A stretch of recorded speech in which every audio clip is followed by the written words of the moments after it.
ప్రియులారా, మన ప్రభు అయిన యేసు క్రీస్తు నామంలో మీకు శుభోదయం. ఆయనను గూర్చి అనుదిన ఆత్మీయ ఆహారం మే 2 గురువారం. నేటి మన ధ్యాన లేఖనం రోమీయులకు రాసిన పత్రిక 1వ అధ్యాయం 14వ వచనం.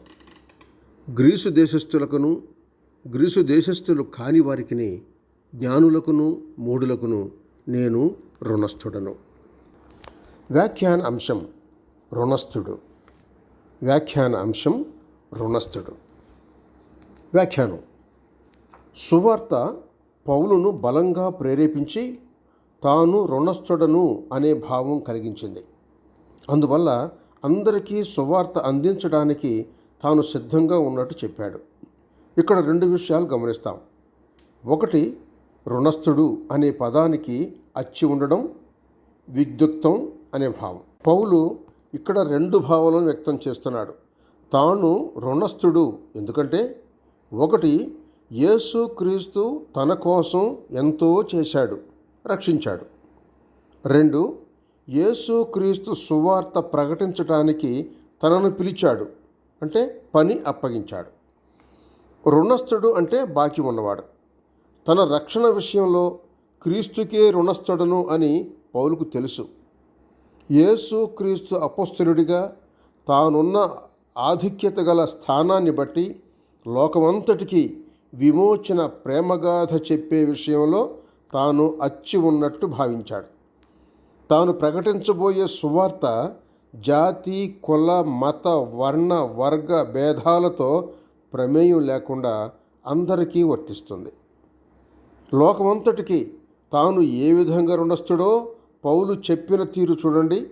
తాను గ్రీసు దేశస్థులకును అన్యులకును జ్ఞానులకును మూఢులకును రుణస్థుడను అంటున్నాడు. అంటే లోకమంతటికీ సువార్త విషయంలో బాకీ పడి ఉన్నట్టు చెప్తున్నాడు.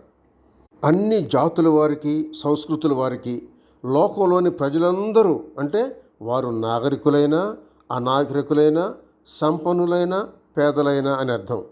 అప్పట్లో గ్రీకు భాష మాట్లాడని వారిని, తమ సంస్కృతి ఎరగని వారిని గ్రీకులు అనాగరికులుగా పరిగణించేవారు. నిత్య జీవానికి జవాబు ఇప్పుడు తెలిసింది కనుక అది లోకమంతటికి చెప్పాలి. అలా చెప్పకుండా తన దగ్గరే దాచుకుంటే అది యావత్ చరిత్రలోకెల్లా క్షమార్హం కాని నేరం.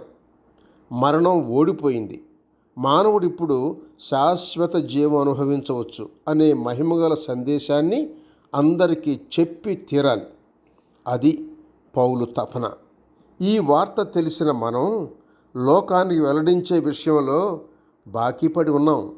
రోమీయులకు రాసిన పత్రిక 1వ అధ్యాయం 14-15 వచనాలు చూడండి. గ్రీసు దేశస్థులకును గ్రీసు దేశస్థులు కాని వారికిని జ్ఞానులకును మూఢులకును నేను రుణస్థుడను కాగా, నా వలన అయినంత మట్టుకు రోమాలోని మీకును సువార్త ప్రకటించుటకు సిద్ధంగా ఉన్నాను. ఇది రుణస్థుడి నివేదన. శుభములతో వందనాలు.